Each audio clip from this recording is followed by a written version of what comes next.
Hello, everybody. I'm Sean Reynolds from Sportsnet, about to be joined by Ken Weave from Sportsnet. Together, we are Kenny and Renny, and this is the Kenny and Renny Show, where we are going to dissect the end of the Winnipeg Jets end-of-season media availability. Is the last one gone today as the newly re-upped Kevin Cheveldayoff with a 3-year extension as general manager of this team spoke with the media today. Lots of stuff to break down. Just wanted to bring up Turd Ferguson here. Says, don't get the pre-show chat too hot or Renny will yank the plug on it and start a new video link so he can have all the hot takes to himself. That is exactly what will happen. So stay in line, chat room. I know you've been getting a little frisky lately. I don't want to see it happen. I'm not going to wax poetic. We got lots of stuff to get into. So let's go get right into it. Let's bring in the main man here. Here comes Kenny.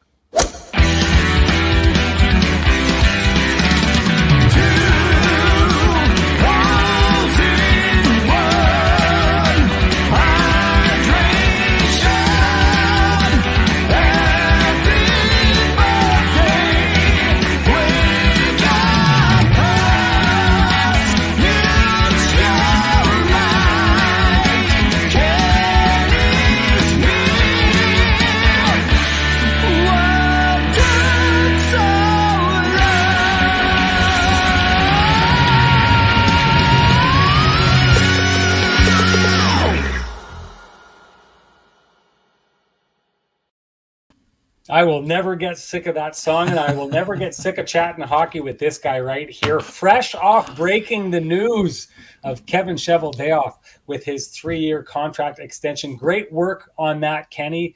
I think that's self-explanatory if you haven't gone and read Kenny's piece. He was first to the market with it. Phenomenal work, as he always does. So let's get some more of that phenomenal work, and let's launch in right away. Start out very interesting year-end, probably, in my opinion, the most interesting year-end conversation we have had with Kevin Cheveldayoff. Maybe the most revealing. Lots of stuff to talk about, the Mark Scheifele stuff, the coaching situation. But I'm going to let you take this in any direction you want, Ken. The buffet is fully stocked. There's lots of juicy stuff on it. Get in there and tell us what stood out to you today. Yeah, thanks very much. First and foremost, we know it's tough to gather information about things as it pertains to the organization at times, but the Jets have doubled down on their, believing that Kevin Cheveldayoff is the right man to lead their organization with that 3-year extension. And part of his new mandate includes quite a few significant items, many of which were on display. I think we should start with, we talked about Mark Scheifele a lot yesterday, so let's start with the coaches, and then we'll kind of go from there. For me, Kevin Cheveldayoff made it clear that the exhaustive search would begin after the exit meetings are over. He said that Dave Lowry would be given the opportunity to interview should he be interested. And we know that based on what Dave said yesterday, he's interested in the job itself as well. We know that the contracts of all of the assistant coaches are expiring. They're sort of being left in a little bit of limbo. I think that would be fair to say. But what we do know is that Wade Flaherty is someone that Kevin Cheveldayoff said he has spoken to about an extension. They don't have a deal done, and I would say that Wade, given his track record with especially the season Eric Comrie had this year, and his track record with Connor Hellebuyck, would be someone who the Jets obviously are interested in coming back. But there would be interest in Wade around the league as well. So I think that the Jets will have Flaherty back. As it comes to the other guys, I'm not sure what their future will hold. What we know is that there will be a lot of applicants. We know this has been a disappointing year for the Winnipeg Jets, a season for them. But I would say that if you're looking for an NHL head coaching job, I would say that there's probably a lot of appeal in applying for that job, given some of the pieces. We talked about this. The Jets were not greater than the sum of their parts, but they have some pieces that if you're a head coach, whether you're an experienced head coach looking for another job, or if you're a coach that's looking to take that next step, I would say there would be a lot of appeal to coaching guys like, let's just start with Kyle Connor, Nikolai Ehlers, Josh Morrissey, and the likes of those players. Mark Scheifele we'll get into a little bit further, but so it's interesting. Is that breaking news? No. Dave Lowry was given the interim job until the end of the season. The season is over. Now the search will begin. Have the Jets given some thought to other candidates during the stretch? They don't like to deal in hypotheticals, but they'd have to start compiling their list, I would say. And the other thing too, so for folks who want a quick resolution, I would say the reason why there won't be a resolution in the next week or so is because you want to know who else is available in the field. The Jets aren't going to say, hey, we're going to offer you the job, and then a week later, someone that they may consider a better candidate is available and on the market, right? So it'll be interesting. It'll be interesting to see who's available, if there's any moves made. You know, in the NFL, things happen quickly. Season ends, fire, fire, fire, fire, fire. In the NHL, it's a little bit more of a methodical approach, and there will be, there'll be people that are interesting candidates. I mean, we talked about this before. I mean, what about James Patrick? I mean, James is a guy who is doing a great job with the Winnipeg Ice, and he's fully committed to them. But we know that given his history, I mean, he's been in the NHL for a long time as a player, been in the NHL a long time as an assistant coach. And Sean, for the folks who missed it, on our long-form show, I can't remember anyone speaking more passionately about their community than James Patrick. And if you're True North Sports and Entertainment, Sean, and you just went through a full season where the building did not sell out one time, and you're looking to help kind of shine up the brand a little bit, what about the possibilities of having someone who is from the community to be one of the spokesmen or spokespeople for that brand? So again, James is very focused on the Western Hockey League playoffs, which will continue with round 2 on Friday night at the Ice Cave, and he'll continue to keep his focus there. But if you're in this search, you have to consider James Patrick as being someone that you reach out to, don't you? I would think so. I just think it is so strange how this has been handled, this situation. I mean, I'm trying to think of a time that this has happened. And Kevin Cheveldayoff went out of his way during that press conference at one point when he was being asked a question. I believe it was by Sarah Orleski, was being asked the question, and he went out of his way to say these guys have not been fired.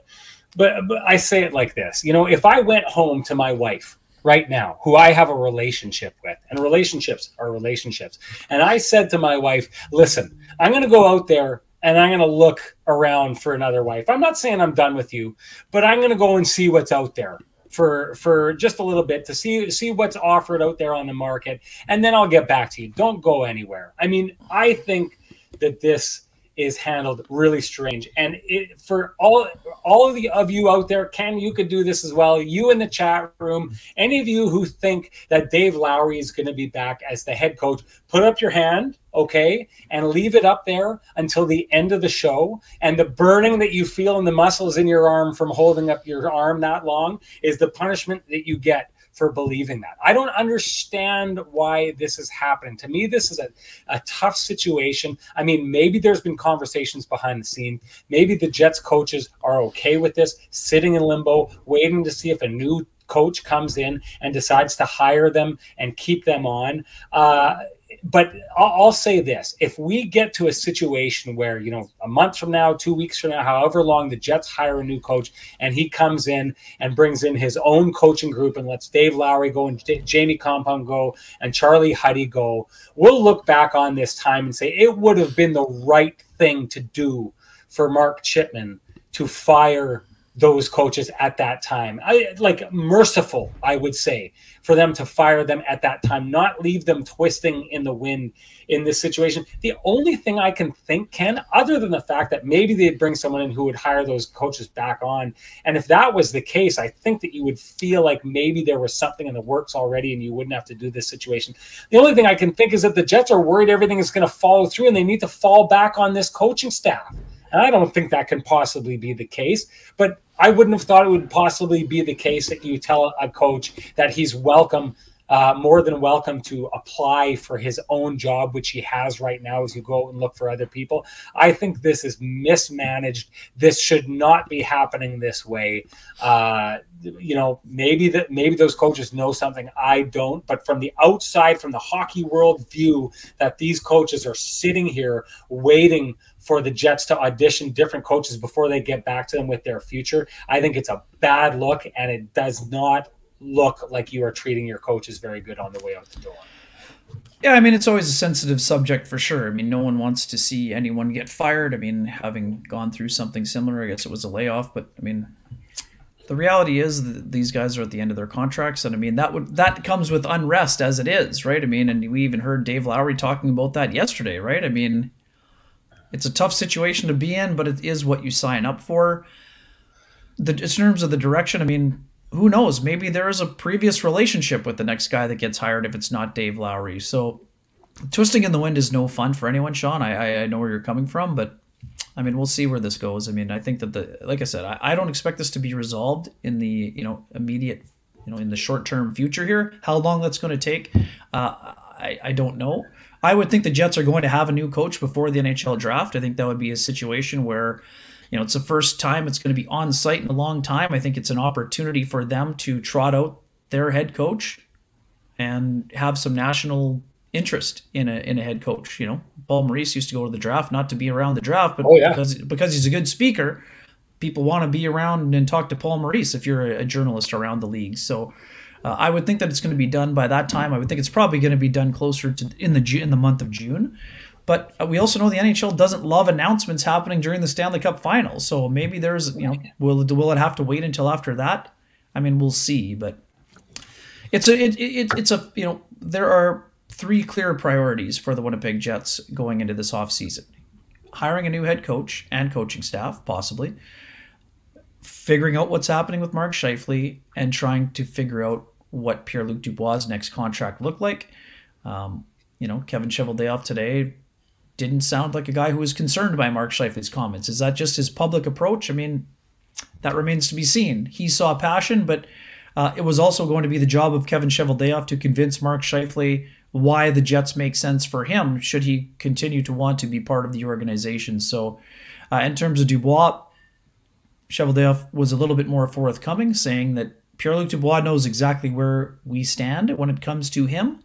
So again, now it comes down to the number crunching, right? I mean, the hardest part is not letting the other person know how you feel about them, Sean, right? It's finding a way to get the job done in the financials. So one of my questions to Kevin Cheveldayoff was, does he expect the Jets to continue to be a cap team? Obviously, what we know about Brian Little's contract being moved to the Arizona Coyotes was that the Jets will not have to work the machinations of the puzzle pieces together to be cap compliant and then try to benefit on the $5.291 million in LTIR relief, or as close to that number as they could get to. But the fact that he said he has full supportive ownership to be a cap team, I think that's important for the Winnipeg Jets, especially when you're trying to sign a guy like Pierre-Luc Dubois to a long-term deal.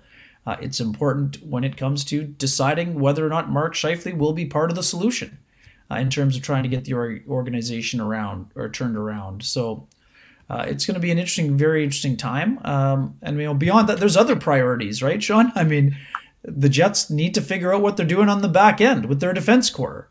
They have players who are pushing for full-time work, and they have veteran players that will be pushed out of the lineup once some of those young guys get into the lineup themselves. So there are going to be some interesting choices ahead here. There's no doubt about that. I wanted to tackle something here. Jordy Angus says 55 is acting like he's a superstar in the NHL when he's really just a very good player. It's obvious from other comments he is the problem in the room. Time for him to go. I wanted to address this. I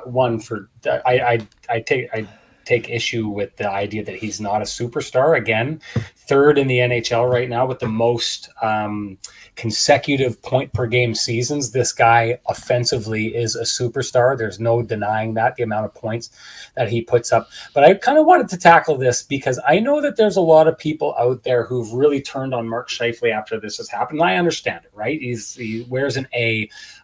There's a lot of people talking about, there was a lot of me comments he made there. The one thing that I would say about this is, do people really think this is happening in a vacuum? Like, Mark Scheifele is now in this situation that we not long ago saw a guy like Brendan Lemieux in, or Jack Roslovic in, or Line A left town, and then a bunch of people turned on Line A. Dustin Byfuglien decided to leave. Like, Mark Scheifele I don't think you can look at him and say he's conducting himself in this manner and say that this is a Mark Scheifele problem and that the Winnipeg Jets have handled this whole situation perfectly and Mark just went rogue, or that Patrick Laine went rogue, Jack Roslovic went rogue. Like, this is a situation here where, you know, Mark is very much a product of the Winnipeg Jets. And I think if you take a look at this situation, Ken, this has been something I've wanted to talk about for a long time. The one thing that's blown me away this last couple of games, I know it's garbage time, but when you added Nick Ehlers to a line with Blake Wheeler, and you saw just how good that connection can be and how well Nick Ehlers found Blake Wheeler on the ice, and suddenly it looked like Ehlers was the master passer, whereas Wheeler was the guy who was benefiting from this. And all I could think over and over again was what a wasted era of Winnipeg Jets hockey it was when they would not break up Mark Scheifele and Blake Wheeler for all those years. I mean, this was a conversation, Ken, we had right up until about halfway through this season. And you take a look at that situation. We take a look at the fact that despite, you know, certain, you know, effort questions and stuff like that, we've been talking for years why these players aren't broken up, why there maybe aren't benchings when the players haven't played their certain way. If there is a sense of entitlement, you could probably point the finger at the way these players have been treated by the organization that would have created that sense of entitlement. And I guess this is the one thing I would say. If everyone is sitting there, and culture has become a big question, it's something that we should talk about because Kevin Cheveldayoff addressed culture today. But I don't think that your assistant captain gets to a position where he comes out and talks the way that he did in front of the media if a certain culture didn't exist that allowed that player to get there. This isn't Mark Scheifele's brain breaking and just swerving and breaking bad all of a sudden. This is a situation that existed, you know, and we've got to this situation here. So I guess I would put this forth. Anyone who's treating Mark Scheifele's comments like they come from like they're in a vacuum, and that just something happened with Mark Scheifele and he's gone like this, and that something just happened with Patrick Laine and he's out, and something happened with Dustin Byfuglien and he's gone, and who knows what happened with Paul Maurice and Jack Roslovic just suddenly wanted to go, and that it's all the character flaws within these players. You should probably take a look at the mounting evidence of players that have gone in a different direction away from the team and wonder maybe, just maybe, what the culture of this team plays in the role of these situations happening before you just turn on the next guy and say, get out of town and we don't want you here anyway. Just my 2 cents on that. And I'll just read the quote quickly here. So here's the quote about culture. You know, and people saying, how does, you know, culture gets built up and also culture deteriorates over years is what you have been just mentioning here. Kevin's answer was this. Yeah, you know, again, culture is a very broad word that is used a lot. I think that a culture isn't something that you say, aha, that's what I want. A culture comes with having a core set of beliefs and then believing in the beliefs and then seeing the results that you feel you want from doing those little things. Culture just doesn't happen overnight. Culture is a series of foundational pieces that everyone uniformly believes in and can grow from and see tangible results. So that's what we need to do. We need to get back to that foundational root, and then we as an organization, I think we have lots of those in place, and we just need to continue to find a way to do them and find those results so they're reinforced. So, I mean, it's an interesting take. I mean, that was a little bit more forthcoming than Kevin was on some of the other topics that were raised, and raised sometimes in a variety of manners in terms of the questions that were asked. But, I mean, hey, you got to have the people that buy into the culture. Doesn't happen without a buy-in. And what we heard from Paul Stastny in terms of, and you can't have a buy-in without accountability, right? And I know everyone's all on Dave Lowry and coaching for accountability. It doesn't matter what level you play at. Players have to be accountable to themselves, and other players have to hold other players accountable. That's also part of the deal. So now the key for Kevin Cheveldayoff is finding the players who want to be the building blocks and the foundational roots in reestablishing and possibly creating a more positive culture that eventually leads to a winning culture. Because right now, as Blake Wheeler said, they're not a contender right now. They are not a contender, and they want to be one. Just quickly here, Noxie, I don't know what you're talking about here. Noxie says, but those players have all been lesser players after they left, even Trouba, but especially Laine and Rosie.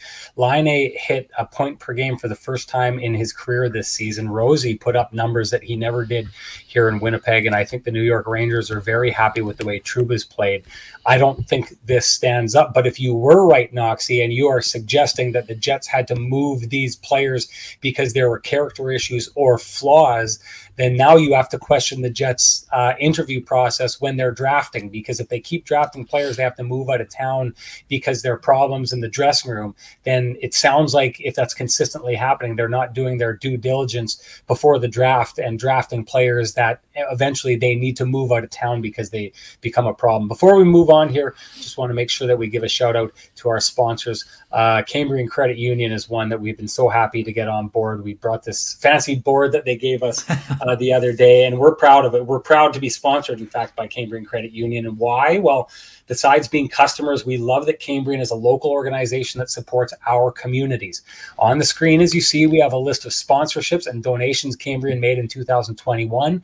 Cambrian committed over $280,000 in donations and over $115,000 in sponsorships in that year alone. So just like they've done with this podcast and the Hockey Conversation in Winnipeg for Jets fans, Cambrian is using its resources to invest in those of us in this community. So check out the hashtag Cambrian Communities or go to cambrian.mb.ca to see more. Absolutely great stuff from Cambrian.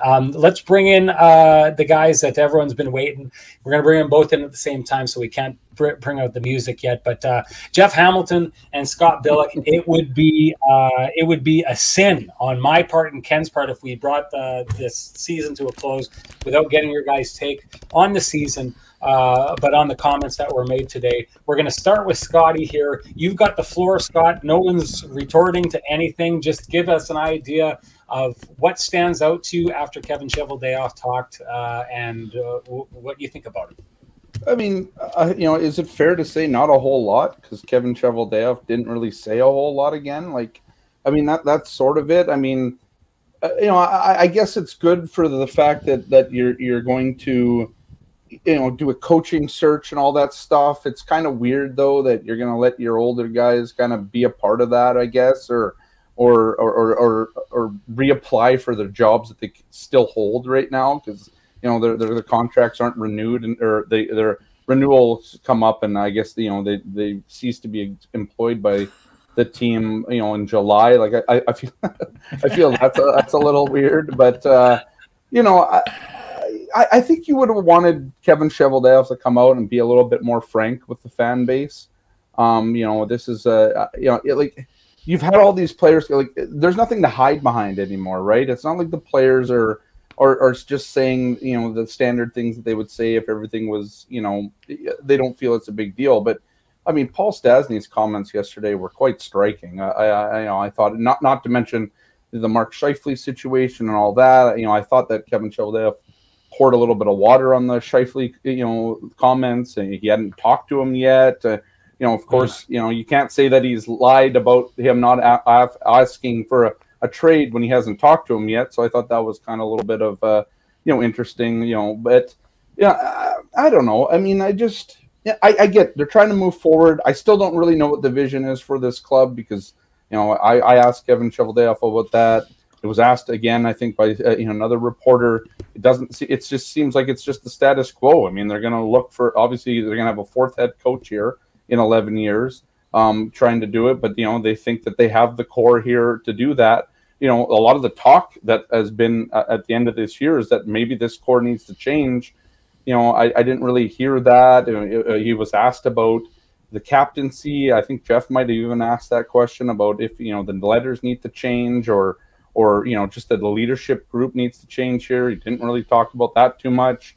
I mean, it just seemed like there's still a lot of questions that don't have answers to it. And I think that's kind of what I take away from it because Kevin Cheveldayoff is the master of saying a lot but not saying much at all.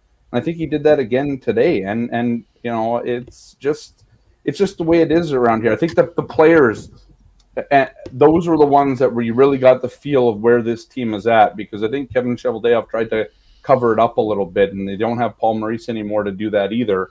So there isn't, you know, Kevin Cheveldayoff was sort of that last line of defense, I guess.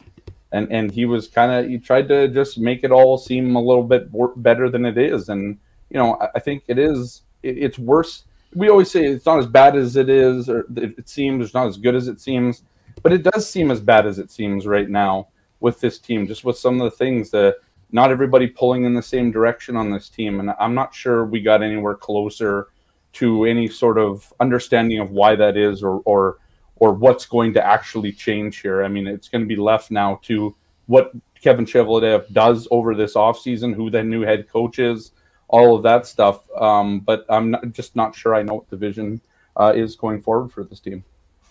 Hammy, before you jump in there, I just wanted to make sure that we gave our shout out to the Johnston group, another group that we're so happy to have on board. You won't find two businesses with the same challenges, but you will find 30,000 businesses with Chambers Plan employee benefits, proudly administered by our friends at Johnston Group.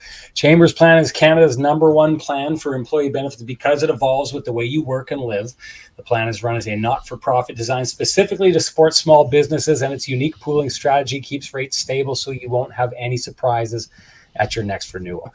Chambers Plan now comes with professional consulting on key financial, legal, and HR issues, and Teladoc telemedicine services are included with every health option. See how Chambers Plan can benefit your business by visiting chamberplan.ca. And I'll tell you something, I love this board so much, but I like it even more today because it's erased a couple ugly mugs off the screen for at least a little bit of time on the show here. Hammy, it's been a long time since we've had you on the show. I've been begging to get you on. I'm glad you took the time here because I'm dying to see what the Hammer has got to say about all this. I heard you from my perch here in my quarantine asking questions of Kevin Cheveldayoff. What did you take away from today? Yeah, just to piggyback. Well, great to be on. First off, thanks for having me on. And good on you guys for doing a post-season show. I knew you would. You know, I'll just piggyback off what Scott said a little bit. I mean, I think it was pretty predictable what we were getting today. I mean, there had been moments this season. I kind of feel like Kevin Cheveldayoff's last presser was maybe his best, you know, and being outright. And then this one might have been his worst, you know, of all the years of, you know, of not really saying anything. I mean, he didn't, you know, the reality is these guys get coached, right? They get coached from the PR staff on what topics are going to come up, what you need to say, and yada, yada. I don't know how many times you can ask the same question about culture, which we did, I think, 4 or 5 different times in 4 or 5 different ways, and not really get an answer at all. And so, you know, I think, you know, this kind of felt to me, and not to be too, like, you know, negative per se or whatever, you know, I can bring with kind of the heat sometimes, but I just felt like it was, like, how dumb do you think we are? I just, you know what I mean? Like, it was like, well, what like the players are saying it's frustrating. They're saying that people don't care. There's a lack of accountability. And you have a GM up there being like, well, I'm not going to talk to you about this stuff, but I will give you a 45-second answer.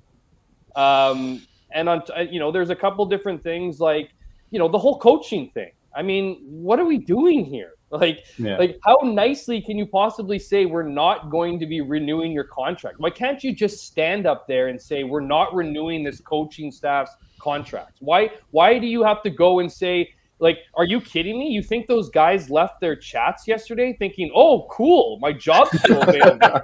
Like, I'll just throw myself in the hat after going through the thick of this, in some cases in Charlie Huddy's situation, since the beginning. Those guys left there with probably a, you know, screw you. And, like, I think it's embarrassing to stand up here and say, you know, we're moving on from this staff. Like, you know, maybe it makes a little more sense with Dave Lowry in the sense that, you know, he was the interim tag. But even that, you either give the interim coach the job or you don't. Like, like what is Dave Lowry possibly going to say in an interview that is going to make up for what he just had a half season? Like, that was his tryout. His job interview was the last few months of the season. And now we're left to believe that these guys are just going to get back in line and reapply for their job. It's just be straightforward, be straight up.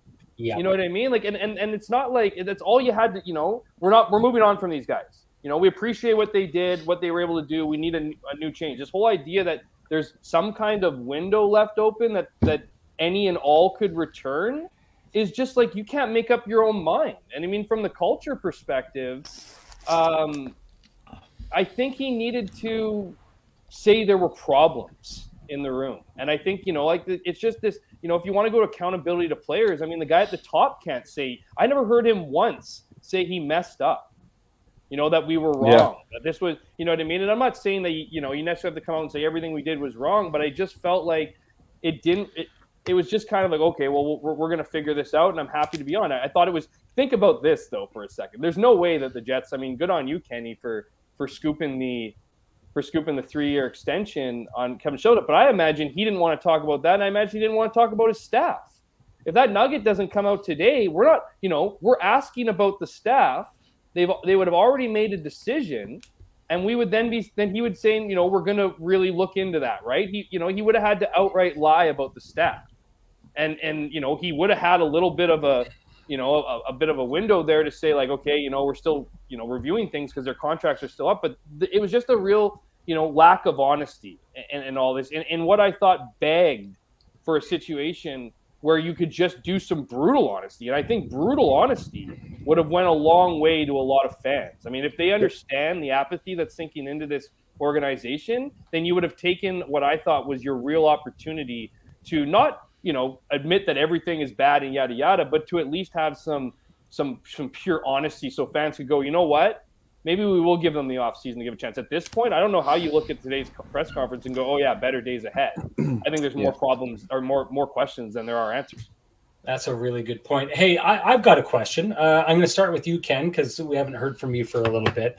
But I think the interesting part about this, and I'm just going to go a little bit before we do this, but I've said this a number of times. In Edmonton, they had a coaching change. They brought in Woodcroft. They know a lot more about their team than they did before they made that coaching change. And this was a team that was out of the playoffs, the Oilers, and made a furious charge back in there, right? So we know a lot more about them after that coaching change.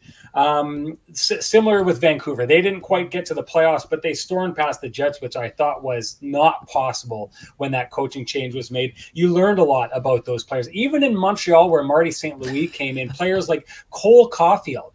I mean, you know a lot more about Cole Caulfield and how he's going to respond under Marty St. Louis than you did before you made that coaching change. The Jets made a coaching change, which was kind of almost not a coaching change. It was just like next man up who's already on the bench. I personally think that it's a missed opportunity for the organization to have learned stuff about this roster and learn what the problems are and what needs to be fixed here. Now, I do think it's given Kevin Cheveldayoff a little bit of an out, because other than the Mark Scheifele pushing stuff, I don't know about you guys, but what I heard was Kevin Cheveldayoff kind of saying that, well, I'm here because we built a really good roster and we've got a great roster. And I see a guy who still believes a lot in what was put together. Fine. That's fine if he does that. But if we had had a different coach or a different philosophy, we would understand more maybe what works and what didn't work with this team or how you could build it. So the question right now that seems to be that the organization looks at and is going to say, this is the problem that needs fixing, is they're going to go for coaching. But if the coaching comes in and that doesn't fix it, then you have to look at the idea that this roster, as talented as it is not constructed properly. But that probably should have been a question that should have been answered already with a proper coaching change. And so I ask this, Ken, and I'm going to get all you guys to weigh in on this. Does Kevin Cheveldayoff know what's wrong with this team?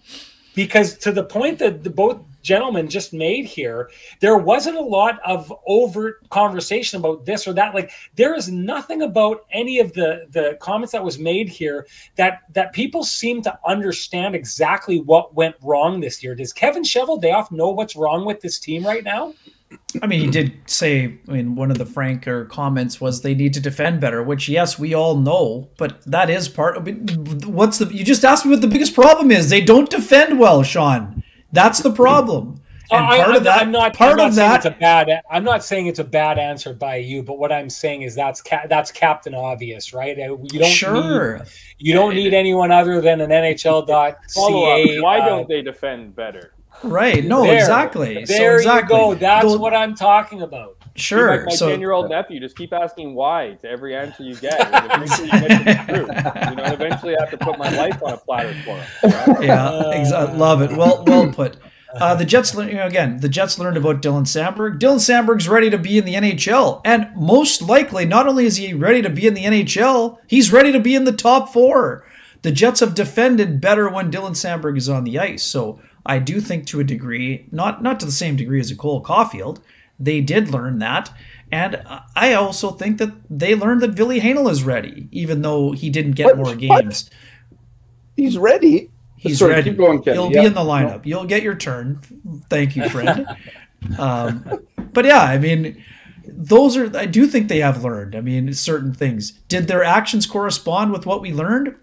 Not always. What else we learned? Dave Lowry doesn't work with Mark Scheifele. Not that they don't work, but they don't work well together, is what it seems like. We've talked about this publicly and privately. Sometimes it's what you don't say rather than what you say. But both people kind of said, hey, you can't come out of the last availability with Dave Lowry or Mark Scheifele thinking these guys are pumped up to work together potentially in the future. So they did learn something. And Sean, the other part to your question that isn't as obvious, but is obvious for those watching, is that the Jets don't defend well enough because they're not committed to defending. So that either means you need new players who are committed to defending, or you need a structure where the players are bought into, whether that's a new voice to explaining those systems, or you need players who will buy in. Because what we know for sure, and to Scott's earlier point about vision, it's a blue-collar town. You can have skilled players, and the Jets have lots of skilled players. But the fact that they weren't as good as those players, you had tons of great, Sean, you and I have talked about this a ton. How can you have that many players have career highs or take these dramatic shots out of a cannon in terms of where they took their game, yet somehow have finished in a poorer position than you would have expected of them? So that needs to get sorted out. And I'm going to take the counter view here. I will be shocked if the Jets don't make a foundational change or two to their roster.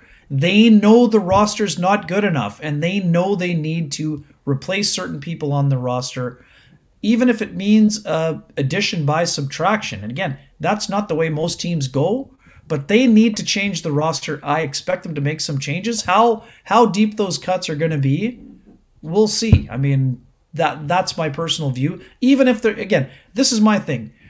Much like with Mark Chipman, much like with Kevin Cheveldayoff, I would, of course, have wanted to hear more from all of them, but to me, it's all about action. I don't care what someone says at the podium as long as they apply those principles to making the roster better privately, which is what Kevin Cheveldayoff will be asked to do this offseason. Scott, I want to give you a chance here, but just keep in mind, I've seen a couple comments like this. Stonewall Dave says, I missed the first 30 minutes of what has to be the glass half empty gang panel here. So maybe put a little tinge on this for those fans and tell them why this was such a great year and everything turned out exactly as the fans had hoped for in the process here. Just kidding. But give me an idea. I asked the same question because I think Ken really summed it up well there, where he said it's either, you got to bring in coaching and have like a foundational change in coaching, or there's roster construction issues that need to be taken care of here. And I contend that because of the decisions that were made this year, I don't know that this organization knows if one is going to fix the other or if they need both. I don't think they know the answer to that question. Where are you on this? Well, I think you need to know what type of team you want to be first, right? And that's, I asked Kevin Cheveldayoff this because if you look, I gave him. I don't have to tell Kevin Cheveldayoff what the Carolina Hurricanes are good at or the Tampa Bay Lightning are good at, but those two teams have very structured, very visible ways that they play the game. Carolina is very much a puck possession team. They're very much a defensive-minded team that grinds out teams and wins hockey games. You look at the Carolina Hurricanes roster. I don't think they had a person over 80 points this year. So you don't need to have career years all over the board to be a great team. The Tampa Bay Lightning are different. They, I don't think that they resemble the Jets, and because obviously they're not, the Jets aren't two-time Stanley Cup champions, but they have, both teams have is high-powered offensive players and a really good goaltender. Obviously, the Jets don't have the defense that Tampa has. But here's the thing with the Tampa Bay Lightning. When the Tampa Bay Lightning lost in the first round 3 years ago, they figured out that year what they were missing. The Columbus Blue Jackets grinded the hell out of them, and that's why they lost to that series. What did they do the next year? They went and got Pat Maroon. They went and got other players that filled the holes that they needed. I don't know if the Jets have ever went out at a trade deadline and gotten players that have filled a certain mold that this team wants to be, right? Maybe the only year you could say that they did that was 2017-18 when they got Paul Stastny, because they knew what they needed that year in terms of a second-line center or whatever. But even needing a second-line center, you never heard that the Tampa Bay Lightning or whoever needed a second-line center to play with Nick Ehlers or their best players in Tampa.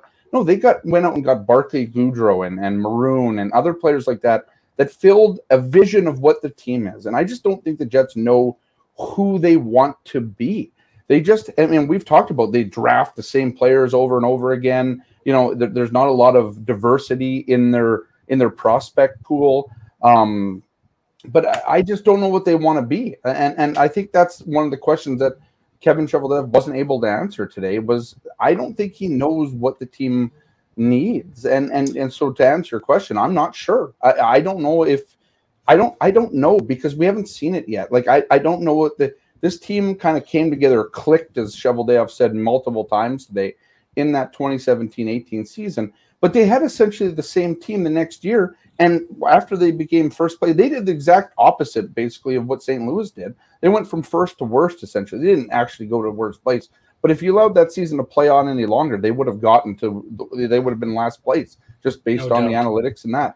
So no doubt. I think that's my takeaway is they need to figure out what they want to be. And until they do that, they're just going to flounder around as this team with a lot of talent that can probably get you somewhere, can be a fringe team, can get you into the playoffs if their goaltender plays good. But unless you are a team that's hard to play against, what the Jets aren't, unless you're a team that can defend well, which the Jets can't, I don't know where they go. And so, you know, that's the biggest thing. You know, you did add, and you know, we have to take it too here. I mean, they did add 2 defensemen last offseason, and we all bought in, you know, we all drank the Kool-Aid, or a lot of us did at least, thinking that this team would be better defensively. But the problem is there's no structure. And you know, I think we found that out too, that it doesn't matter who you put into this lineup. It's not going to be good unless you have, 1, have a structure, and 2, you have people buying into that structure. And they didn't have any of that this season. Definitely didn't solve it. Sorry, we got to move on because we're going to run out of time. It's going to come here. Hammy, just wanted to ask you, I guess maybe this is a different way of asking it. Take the roster that existed this year. Can you see a coach that could have taken this team as it was constructed this year deep into the playoffs? Because maybe if that's what the Jets are going to do is look at this and say, we just need the right coach in place here, would this roster have succeeded and gone deep in the playoffs with the right coach? Is that a yes or no question? Because I mean, there's certainly, I mean, I would lean towards yes, but it would have to be a coach that was, you know, a coach. And I'm not even saying like you have to take the best coach in the NHL. I just think there's a situation here where if you don't have accountability, right? I mean, we're talking about this in game 82, that there's no accountability on the team. I mean, we've talked about the role that coaches play in professional sports. And I would argue that in the NHL, the coach has probably the least impact outside of special teams. You know what I mean? Like there's certain systems that are played, but it's up to the players to execute it in a way that a coach can't, you know, you can get out coached, but not as often as other sports, like say basketball or football or, you know, there. So to me, it's, you need a guy who's a motivator. You need a guy who can reach players that get the, you know, I mean, you obviously need the right structure in place. So, I mean, I think we all agree the Jets did not have the structure, or at least did not have a game plan that was capable of being sold to this team, because we never really saw an identity throughout the entire season. So would a new coach come in here and do something different? Yeah, because I think a new coach would come in here and, you know, whether it's a Daryl Sutter. I mean, when Calgary hired Daryl Sutter, I was kind of like, why would you go back to the old, you know, I know he's a puck possession guy, yada, yada, but he really did evolve and change and turn into a guy who could not only put in a strategy, a structure, if you will, but he held players accountable to it. And I think that's the problem here in Winnipeg is you can have a great structure. Hey, who knows? Maybe the structure that Paul Maurice and later Dave Lowry were trying to implement would be successful for this organization, but it will never, a structure or a plan will never be successful if you don't have people that want to do it or buy into it or feel that they don't have to do it, right? We saw that with Mark Scheifele. We saw a guy who actively didn't feel like he had to buy into a system. And that, to me, is the bigger issue here. A coach has to come in here and create an atmosphere, instill an environment where everyone's playing for each other. I mean, when Paul Stastny needs to say that some guys are pulling individually this late in the season, and really throughout the year, he'd been making those comments and hints towards it. He wanted to say even more. Then there's a real problem. And so I think the coaching certainly needs to be, addressed. I think that a new coach will probably lead to better results. There's no guarantee to that. But what I will say is that nothing will get better until the culture of this team is fixed. And that falls on not just the head coach and his staff, but from, in this case, Kevin Cheveldayoff and even Mark Chipman. Yeah. Because Mark Chipman is just as involved. I see Kevin Cheveldayoff's 3-year extension as an opportunity for Mark Chipman as much as I see as an opportunity for Kevin Cheveldayoff. Because having to replace that whole culture, up in the offices versus in the dressing room would be too much, I think, for this organization over the offseason. One thing that I thought was interesting when we're talking about culture that popped up today, Kevin Cheveldayoff was talking about, all of the Jets players who were coming out and saying all of the things that they were saying this year. And I think we all, I don't want to speak for you all. You can raise your hands if I'm way off on this. But I think we've all felt that this is an organization that likes to handle almost every single piece of business it can internally and not let a lot get to the outside. So it's been interesting. It's probably been refreshing in the media this year. We've said we think it was a good thing that players have been coming out and speaking their mind. Kevin Cheveldayoff said today, and I was a little surprised to hear him say that he thinks it's a good thing that they're doing that. The thing that didn't, culture-wise, and Jeff, you're kind of talking about how culture is established at the top with Chipman and Cheveldayoff. If Kevin Cheveldayoff had wanted a team that comes out and is brutally honest in the media and talks the way that this team did, well, you got to lead in that regard, right? And the one thing that we've talked about in the past is Kevin Cheveldayoff is not a guy who comes out and talks and is brutally honest. He, spends a lot of time, as we've been saying, trying to talk without actually saying anything. So I did find that was a bit of a contrast in what he was saying. If he really likes the idea that, his players get out and, take their medicine in public the way that they have this year, you would think he would be doing the same thing. That is not how Kevin Cheveldayoff rolls. That is never how Kevin Cheveldayoff has rolled. So if he'd wanted this from his team, it's probably one of those what's good for the goose is good for the gander situations. If he thinks that this is a good thing and he wants to establish a culture where the Jets do that, him behind the mic is probably where that starts. And I don't think that we saw that today. Guys, before we do let you go, we wanted to, because we had last year, people tune in here and they want to hear what the pundits, what we have to say about what we think is going to happen in the playoffs. I'm not sure if Ken would have reclused from doing this after the way things happened in the regular season when he picked the Stanley Cup final of the Vegas Golden Knights and the New York Islanders. But we're going to give him another crack at it because it's never too late to turn your season around when you're a media member. So I'm going to go series by series, and I'm just going to ask each guys. We don't know that. I mean, if you want to, you can throw how many games in you think. But let's start in the West, and let's go with Calgary and Dallas. What do we think is going to happen in that series? I think that it's going to be the Calgary Flames in 6 games, or I think I'd said 7 in our article. I'm going to mess this up. But Ken, what do you think? Calgary in 5 or 6. Scotty? Calgary in 4. Ooh. Calgary in 5. Jeff? Calgary in 5. Okay, let's move on to Colorado and Nashville. I have to go with Nashville on that one, but I think the way that they've been playing, it's going to take them a little bit of time to what's that? You said you're going to take Nashville over your Stanley Cup pick? Sorry. I'm taking Colorado. Wake up, Reynolds. Let's go. Wake up time. I'm taking Colorado. I think it's going to take them a little bit of time to wake up, though. They're kind of sleepwalking into the playoffs here, and Nashville's playing a gritty brand. I don't think they can pull it off because their starting goaltender is gone. But I do think that one is going to go 5, 6 games. Let's say 6 games. I think Colorado needs a little bit of a wake-up call, and this is going to work. What do you think, Ken? Yeah, I said 5, but it should be a sweep probably. Okay, Scotty? I'll go Colorado in 5, yep. Okay, Hammy? Colorado in 6. Colorado and 6. There we go. All right, let's go to LA and Edmonton. I've got Edmonton and 5. Ken? Same. Edmonton. Yeah, I think. Yeah, same. I think Edmonton puts a big stamp on this series. Yeah. And Howie? Kings and 7. Ooh, Look at that. I haven't seen a lot of people go in that direction. That's ballsy. Because we're not going to get to that. I think the What Oilers did they do are last going year to again? go. I think the Oilers are going to go to the conference final. I've been telling everyone who will listen. I believe in what they've been happening. Finally, the tough one to pick here in the West. We've got St. Louis and Minnesota. I've got Minnesota in 7. What do you have, Ken? Blues in 7, but with absolutely zero confidence. That's a coin flip series to the nth degree. Scotty? Minnesota in 6. Yeah. I'm moving Minnie in 6 too. I like Minnie this year. Yeah, I love their team. I just think that their experience is going to put them over the top. There's just a little bit more depth with St. Louis. Yeah, they had that point where they went to sleep, and the Jets caught them with 2 wins right there when they went to sleep. But so the last time I saw them, they looked a little unimpressive. Last time I saw them live, but they look to have bounced back from that. Okay, let's go to the other side. We've got we got to go Washington cup picks and then wrap. We got to do our I know cup picks. Washington and Florida. I've got Florida in a 4-game sweep. Yeah, Florida. Yeah, Florida in 4. Yeah, 4 to 5. Yeah, let's go to Boston and Carolina. I've got Carolina in 7. Boston in 7 for me. Yeah, Boston in 7, but I have no confidence in that either. Carolina in 5. Okay, let's go to Pittsburgh and New York. I've got Pittsburgh in 7.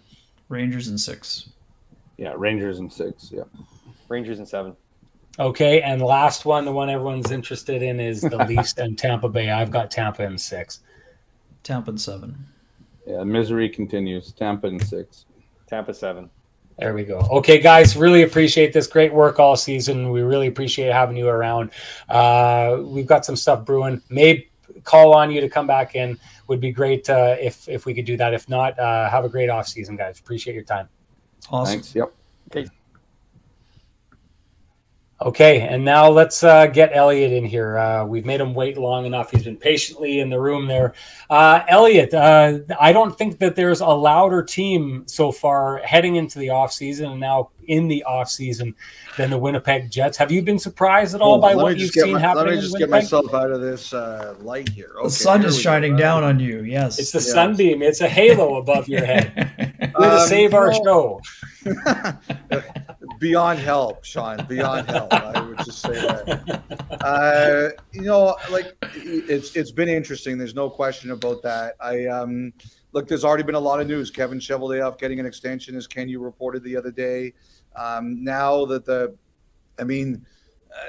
it's basically that there will be a new coaching staff.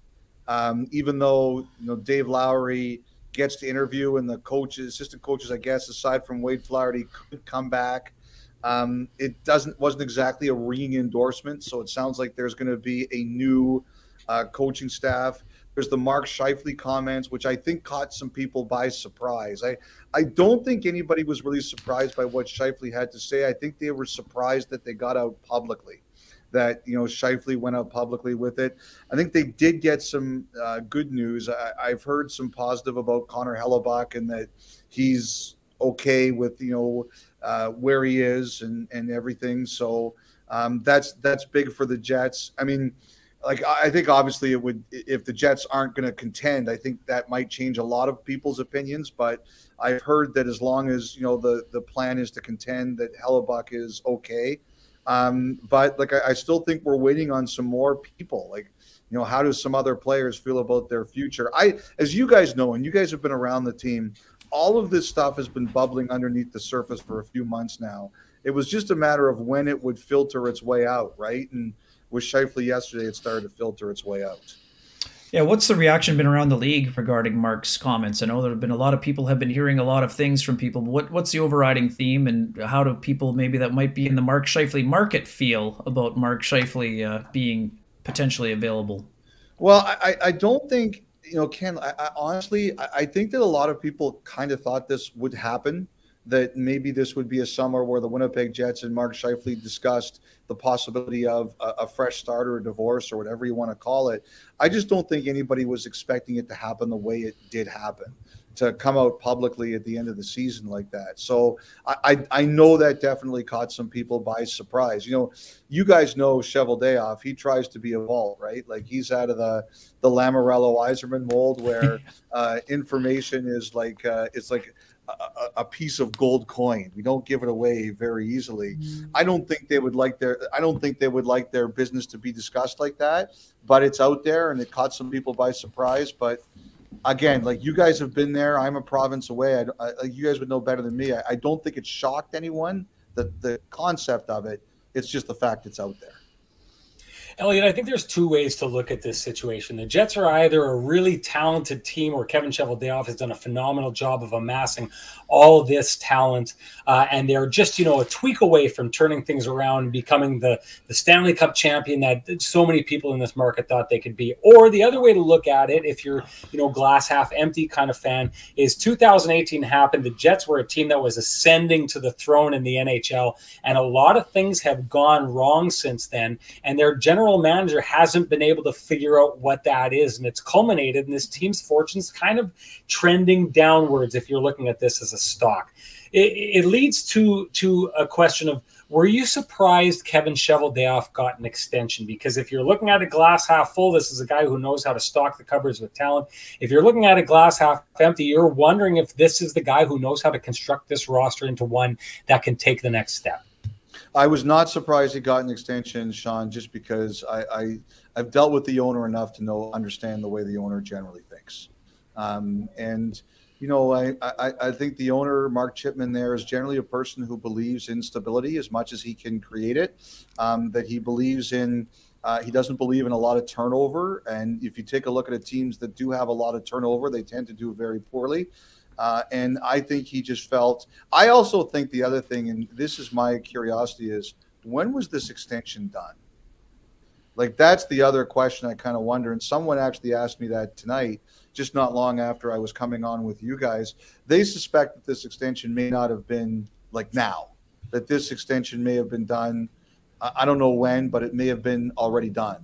So it might have actually happened before things got – really off the rails towards later in the year. But Chipman, I'm not surprised that he would be loyal to Cheveldayoff and want to keep the same hand on the rudder. Elliotte, if you were GM of the Jets, what would you be looking for in a coach of this group? Knowing there's probably going to be some tweaks and maybe even a foundational change, but what would you be looking for in terms of who you'd like behind the bench? Well, I think the number one thing that I would have to answer before I said that, Ken, is what's the roster going to look like? Are the Jets reloading to say, you know what, we missed the playoffs this year, man the torpedoes, we're going for it next year? Or is it a move to say, look, we're taking a step back to take a step forward? Like, if you're trading Mark Scheifele, are you trading him for help now or futures? It's got to be. I don't think they're going to rebuild based on no sellouts this season. I don't see a full rebuild. I know that our friend Jeff Merrick has other thoughts, but I think they're going to go with the reload approach and try to find a partner who is also in a similar position to the Jets, a team that thinks they're a contender but had some maybe underachieving pieces from this year.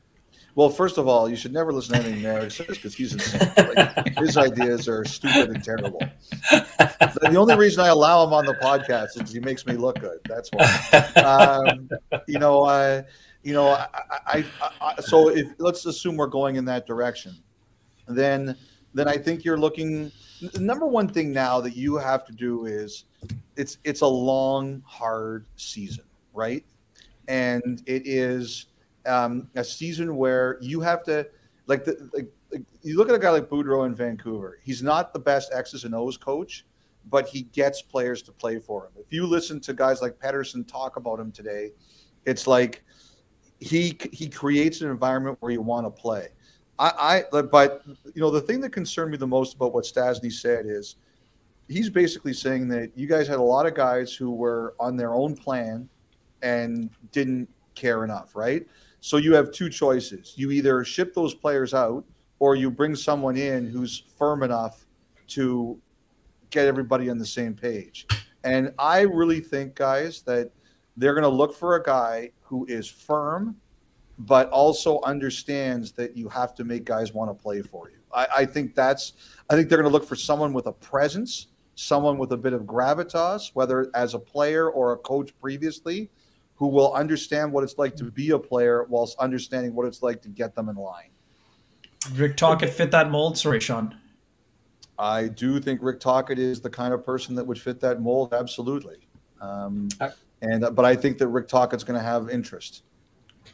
Okay, one thing I learned about you just now, Elliotte, is you talk about Jeff very similar to the way Ken talks about me.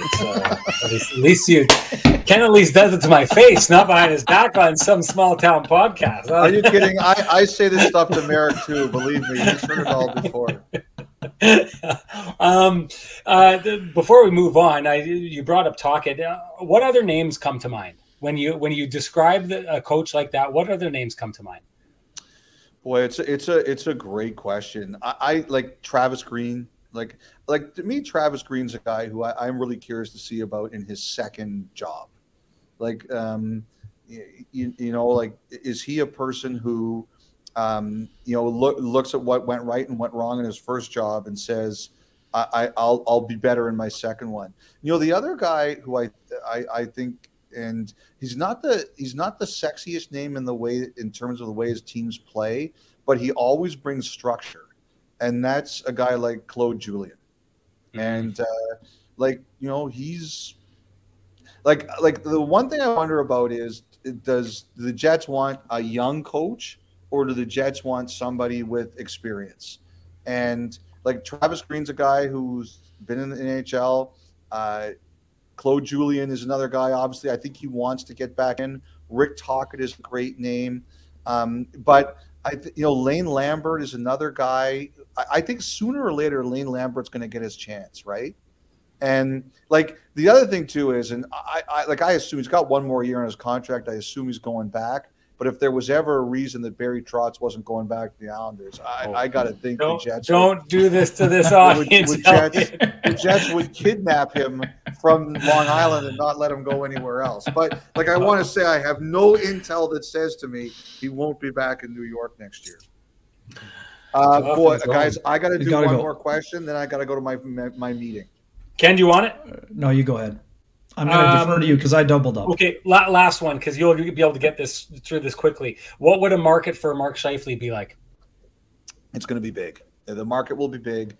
Scheifele will be motivated. He's only got 2 more years left at $6.1 million. Everybody can handle that contract who's going to want to handle that contract. It's going to be a big market, very big market. Can't find top 2 means centers. A ton that you Can't stop. find top 2 centers in this league. Can't find them. Yeah.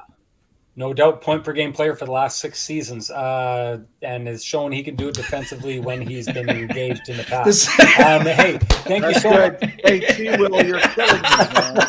Bye, guys. Thanks, Elliotte. Enjoy the playoffs, my friend. Take care. Heard it here first. Thanks. See you later, Elliotte. That was great stuff.